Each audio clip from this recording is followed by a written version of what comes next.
This is my favourite phone, it's the brand new iPhone with a hydraulic engine, how cool is that?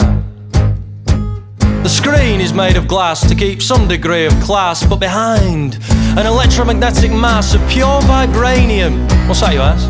It's the new metal alloy invented by Apple Inc. A blend of titanium, iron and diamond, and topped with a layer of zinc. A wonderful thought,